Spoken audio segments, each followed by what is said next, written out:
안녕하십니까. 오늘은 다가올 미래 글로벌 경제 전망, 소시민이 경제 전망한다는 게 좀 주저넘을지 몰라도 신문 기사도 지금 글로벌 경제 전망에 대해서 어두운 그런 예측을 많이 하죠. 그래서 그것을 좀 풀이해 가면서 우리 소시민이 좀 이해하기 쉽도록 한번 풀이해 가면서 한번 분석 한번 해보도록 하겠습니다. 좀 여러분 견해 차이가 다르다 하더라도 이해하시고 앞으로 그 코로나 관련 이야기는 코로나라는 용어를 쓰면 이 유튜브 정책에 맞지 않기 때문에 저는 코로나 대신에 코브라라는 용어를 쓰겠습니다. 그래서 코브라 하면 코로나 바이러스를 의미하는구나 이렇게 이해하시면 되겠습니다. 지금 보면 2008년과 2020년을 비교 한번 해보겠습니다. 2008년 같은 경우에는 여러분이 아시다시피 글로벌 미국에서 시작된 금융위기죠. 그래서 미국 부동산과 연관된 채권, 그 발생 상품들이 미국 부동산 가격이 급격하게 하락하는 바람에 이 그 발생 상품이 부실을 일으켜가지고 미국 그 은행이 파산하는 거였죠. 그래서 미국 부동산 과열에 따른 금융위기입니다. 그래서 이때는 자본주의 붕괴가 될 수 있었죠. 자본주의라는 시스템 자체가 붕괴될 수 있었습니다. 물론 97년 IMF가 아시아 지역 사람들한테는 실질적으로 더 피부에 와닿는 아주 어려운 시기였지만 실질적으로 글로벌 측면에서는 2008년도 글로벌 금융위기가 아주 위험한 시기였죠. 이때는 자본주의가 붕괴될 뻔한 그런 시점이었습니다. 그래서 2008년도는 실물 경제로 만약 이렇게 전이되게 되면 이게 뭐 대공황까지 올 수는 있었는 상황인데 하여튼 2008년도 이때는 금융위기는 자본주의 붕괴 그리고 실물 경제로 전이 위험성이 있었다 하는 거고 해결책을 뒤에 한번 보도록 하겠습니다. 지금 현재 이제 문제가 되고 있는 코브라 있죠. 코브라라는 거는 이건 실물 경제가 지금 위기에 처하고 있죠. 지금 제 주위에도 상당수 사람들이 제가 볼 땐 대기업은 그동안 현금을 많이 축적해둬가지고 이번에 이 코브라가 좀 지속된다 하더라도 대기업 같은 경우에는 버틸 수 있지만 지금 제가 볼 때는 중소기업이나 일반 자영업자 같은 경우는 상당한 어려움에 처해 있습니다. 특히 대우 같은 경우에는 엄청난 어려움에 처해 있죠. 지금 정부가 추경을 10조를 푼다 하지만 실제 일반인들이 피부에 와닿는 거는 당장 지금 하루하루가 힘든 상황이고 이게 한 달 뒤에 월세라든지 고정비용이라든지 일단 매출이 일어나야지만 일단 먹고 사는데 이런 문제가 지금 아주 심각합니다. 그래서 이런 코브라에 의한 그 실물 경제 위기를 또 질병의 경제학이라 해가지고 이번에 또 연구하는 경제학자가 있더라고요. 아무래도 이제 최근에 이제 코브라와 같은 이런 질병들이 많이 있으니까 이런 질병의 경제학 이런 쪽으로도 연구하는 사람이 있는 것 같더라고요.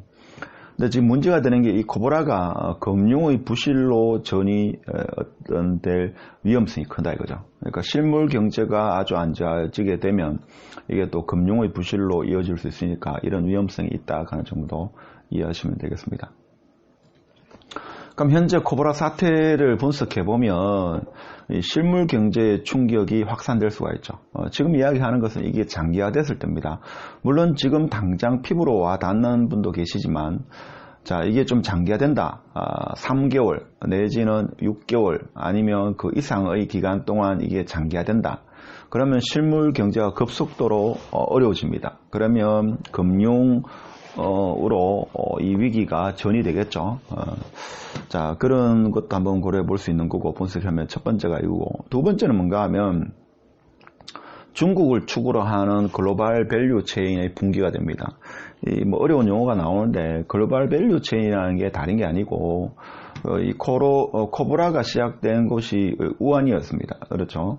우한 여기에서는 뭔가 하면 예를 들면 우리나라 현대 기아차에서 완성차를 만드는데 만들려면 부품이 필요합니다. 그러면 우한이라는 이 도시에서 부품을 만들고 그러니까 국가마다 자기가 잘하는 것을 한다 이거죠. 그래서 우리나라 현대 기아차는 뭔가 하면 자동차를 부품을 가져와가지고 조립해가지고 물론 일부 기술도 가미시켜가지고 이렇게 자동차를 완성품을 생산합니다. 그럼 우한에 있는 여기에 자동차 부품 회사들이 많다 이거죠. 그래서 각각의 나라마다 자기가 잘하는 것을 만들어가지고 국가 간에 있던 가치샷을 만들어가지고 최종적으로 가치를 상승시키는 뭐 이런 의미입니다. 그래 봤을 때 지금 우한에서 봉쇄돼 가지고 자동차 부품을 못 만드니까 그 부품 수입이 안 되니까 현대 기아 공장도 일부 지금 특정한 차종 같은 경우에는 공장이 멈추는 사태가 발생한다 이거죠. 그러면 중국 같은 경우는 글로벌의 이런 축 중에서도 상당히 중요한 역할을 하는 제조뿐만 아니라 여러 산업에서의 원자재를 제공하는 측면, 그러니까 1차 가공해서 다른 국가로서 뭔가 하면 수출하는 이게 뭔가 하면 지금 붕괴가 됐죠. 그러니까 막혔다. 가장 대표적인 게 여러분이 신문에 보면 현대 기아차가 특정한 공장이 멈췄다 하는 게 이 부품 수입이 안 되는 거죠. 그래서 이 중국이 지금 어려움에 처해니까 이 글로벌 밸류 체인이 붕괴가 지금 시작됐다 이래 볼 수 있습니다. 자, 이런 게 또 문제가 되고, 다음 지금 금리 인하 등의 정책 수단이 제한된다. 이게 무슨 말인가 하면 2008년도 그 미국의 부동산 금융위기가 왔을 때 이때 뭡니까? 금리를 엄청나게 내렸죠. 10년 동안 금리를 거의 최저 금리 수준으로 계속 내렸기 때문에 지금과 같은 코브라 사태가 왔을 경우에 또 어떻게 보면 금리를 인하하면 좀 그래도 실물 경기가 조금은 그래도 좀 버틸 수 있고 살아날 그런 여지가 있는데 이 금리 인하를 그동안 많이 했기 때문에 더 이상 금리 인하를 할 수가 없다 이거죠. 그래서 정책 수단이 제한적이다. 별로 손쓸 게 별로 없다 이거죠. 그리고 또 뭔가 하면 국제 간의 교역량이 급감하고 있습니다. 그래서 이런 문제 해가지고 2008년보다 실물 경제에 미치는 후폭풍이 될 것이다. 지금은 뭔가 하면 금융의 위기라보다는 실물 경제의 위기입니다. 지금 코브라 이 사태가. 그래서 이러한 지금 문제점을 나타내고 있다 하는 겁니다. 물론 이 코브라 사태가 조기에 종식이 되면 제가 볼 때는 그래도 회복은 어느 정도 빠를 겁니다. 그래서 정책 수단의 비교를 보면 각국이 초저금리 정책으로 서브프라임 모기지 위기를 극복했다. 이게 무슨 말인가 하면 2008년도 금융위기 때는 각국입니까? G20 그때 그 재무장관들이 모여가지고 정상회담도 하고 재무장관들이 모여가지고 각국에서 돈을 쫙 풀었죠. 그래서 금융이 위기에 빠진 것을 어느 정도 극복을 했습니다. 그래서 미국발 서브프라임 모기지 금융위기가 극복이 됐습니다. 근데 지금은 실물 경제가 어렵다. 실물 경제. 지금 대구뿐만 아니라 전국적으로 지금 자영업자들 상당히 어렵죠. 그런데 이게 자영업자뿐만 아니라 중소기업 같은 경우도 지금 상당한 타격을 입고 있습니다. 그런 상황에서 실물 경제가 어렵습니다. 그럼 재정 확대나 통화 정책 등 유동성 공급에도 한계가 있다. 그러니까 통화 정책을 하려고 하면 금리를 인하시켜야 되는데 지금 금리 인하도 안 했죠. 동결했습니다. 동결 27일 날 하는 총재가 동결을 시켰습니다. 재정 확대도 지금 가면 추경을 10조를 푼다 하는데 실질적으로 이게 피부에 와닿는 이런 정책이 필요하겠죠. 27일자 신문을 보니까 홍콩에서는 이 코브라 이 사태로 해가지고 홍콩에서는 1인당 한국 돈으로 150만 원을 지급한다 그러죠. 이런 신문 기사도 났습니다. 하여튼 지금 현재에서는 어떤 재정 확대나 통화 정책을 써야 되는데 이것도 한계가 있다 하는 겁니다. 그래서 복합 위기가 전 세계를 엄습하는데 정책 수단은 제한적이다 하는 게 지금 2008년도하고 2020년도의 비교입니다. 물론 지금 현재의 어떤 위기라고 이렇게 단정하기는 좀 어려울 수 있습니다만은 그거는 본원마다 견해 차이가 있는데 이게 좀 코브라 이 사태가 얼마만큼 지속되느냐 이게 관건이죠. 그래서 이 코브라 사태가 3개월 이내에 끝나면 그래도 어렵지만 경제 회복은 어느 정도 가능성이 있지 않겠나 이런 생각을 해봅니다. 근데 지금 여러 선진국의 경제 전문가 같은 경우에는 이 코브라가 이탈리아에서도 지금 많이 발생해가지고 유럽에도 확산되고 있고 미국은 질병관리국에서 지금 미국 같은 경우도 감염을 대비해가지고 지금 시나리오별로 대응 시나리오를 이렇게 구상하고 있는 걸로 알고 있습니다. 하여튼 이게 조기 종식되면 제가 볼 때는 그래도 글로벌이나 이 경기 회복 속도는 좀 괜찮을 겁니다. 그러니까 회복은 어느 정도 될 겁니다. 회복이 되겠죠. 근데 문제는 뭔가 하면 이 코브라 사태가 제가 볼 때 6개월이 넘어가면 상당수 그 복합적인 위기가 오지 않겠나 이런 생각을 해봅니다. 그래서 제 개인적인 생각입니다만은 1년 이상 지속 가능성은 높지 않다 이렇게 봅니다. 사실 이 코브라 같은 경우는 뭡니까? 지금 저도 지금 바이러스 책을 한 4권 정도 사가지고 책을 보고 있는데 이게 변이가 있죠.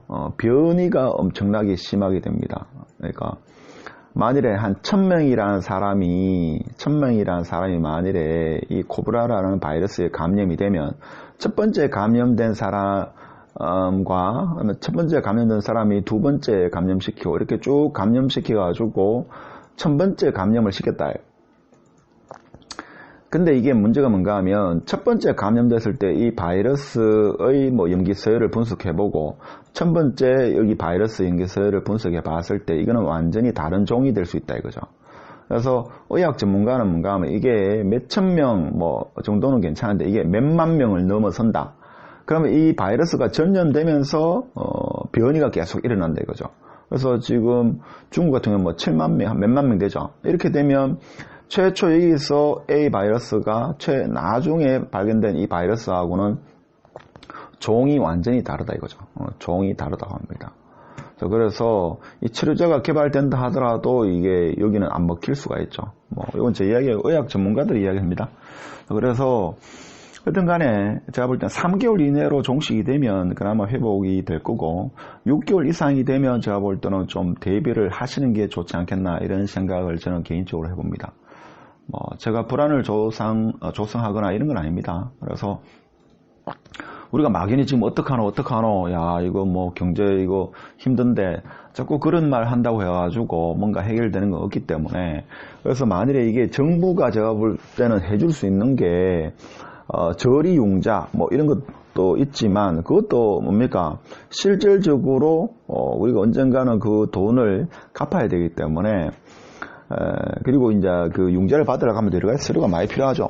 당장 우리가 이제 그 대책도 있어야 되고 하여튼 장기적인 대책 봤을 때 6개월 이상 지속되면 위와 같은 상황이 현실화될 가능성이 제가 볼 때는 없지 않다. 있을 수 있다. 이런 측면에서 개인적으로 우리가 대안을 한번 생각해 볼 수 있지 않겠습니까? 그래서 나름대로 간단하게 작성해 봤는데 그래서 대안이라는 것은 항상 최악의 시나리오를 한번 작성해 보고 최악의 시나리오 안 오면 좋죠. 뭐 3개월 내로 한 달 내로 해결되면 상당히 좋습니다. 그렇지만 한 번쯤은 생각해 봐요. 이건 개인마다 다 다르겠죠. 예를 들면 지금 무급 휴가를 받은 A 직장인 같은 경우에는 뭔가 생활비가 한 300만 원 든다고 보고 담보대출, 보통 아파트 살 때 담보대출, 대출 원리금이 월 한 200만이다. 뭐 조금 적을 수도 있겠죠. 그래서 뭐 다른 데 들어가는 비용 합해서 한 200이다. 이래 봤을 때 월 500만입니다. 그러면 6개월 정도, 6개월 이 코브라 사태가 쭉 간다고 봤을 때 6개월이니까 한 3천만 원 정도를 자기가 어디에선가 융통을 해야 되겠죠. 해봐야 되고.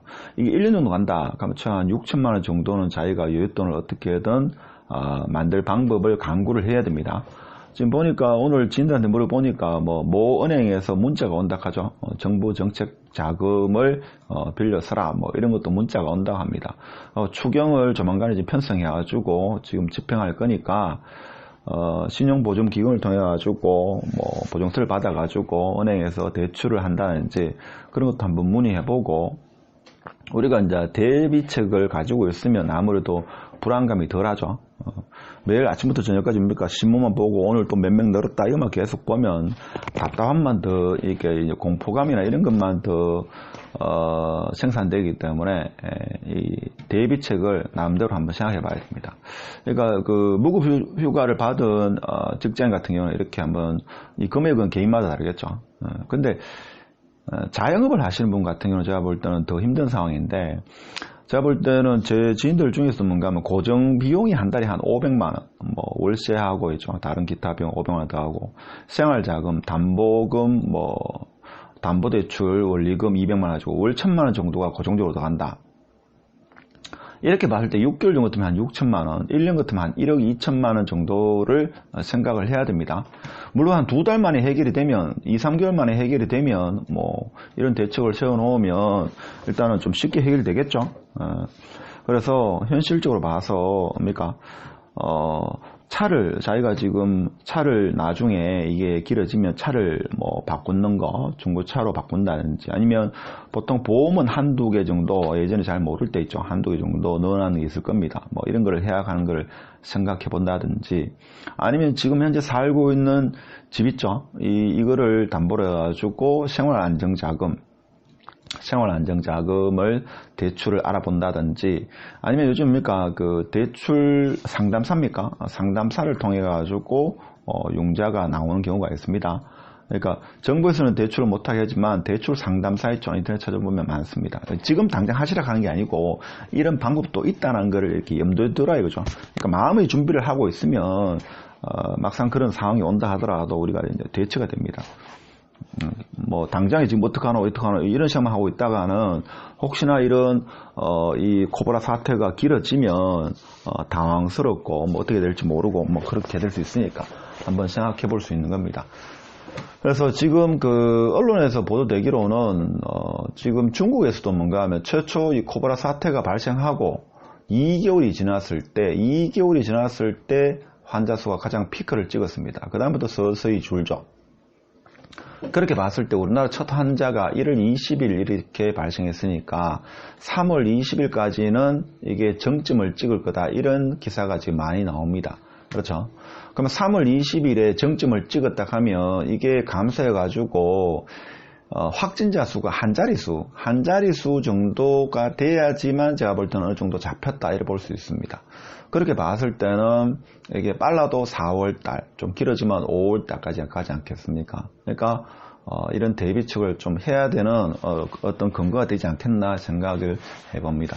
물론 이런 생각이 쓸데없는 생각일 수도 있습니다만은 미연에 한번 생각을 해보고 각 가정마다, 개인마다 어떤 한 달의 고정 비용, 고정 지출 비용이 다르기 때문에 한번 고려를 해보시고, 만약 이런 상황이 장기화되면 나는 차를 바꾼다든지, 안 그러면 보험 그동안 들어난 것을 해약을 한다든지, 아니면 뭐 지금 아파트를 가지고 있으면 대출이 없으면 생활안정자금 대출을 한번 알아보신다든지.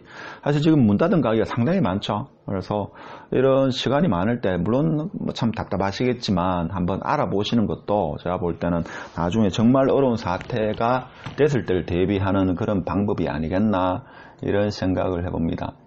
그래서 제가 오늘 좀 어려운 이야기를 했습니다만은 제가 불안감을 조장하고 이런 건 아닙니다. 저는 예전부터 20대부터 혼자 살았기 때문에 항상 이런 최악의 경우를 생각하고 모든 투자나 어떤 행동을 했기 때문에 좀 익숙한 편입니다. 여러분도 뭐 어떤 이런 거 한다고 해가지고 더 힘들어지는 그런 게 아니기 때문에 제가 볼 때는 이런 계획을 좀 짜보시라는 이런 측면에서 신문에 있는 내용을 제가 취합을 해가지고 여러 매체에 있는 내용을 취합해가지고 오늘 한번 방송을 해봤습니다. 좀 의견이 다르다 하더라도 이해해 주시고 오늘 끝까지 시청해 주셔서 감사드립니다. 영상이 좋았다면 다음에 계속적으로 영상을 받아보고 싶으면 구독, 공유 부탁드립니다. 감사합니다.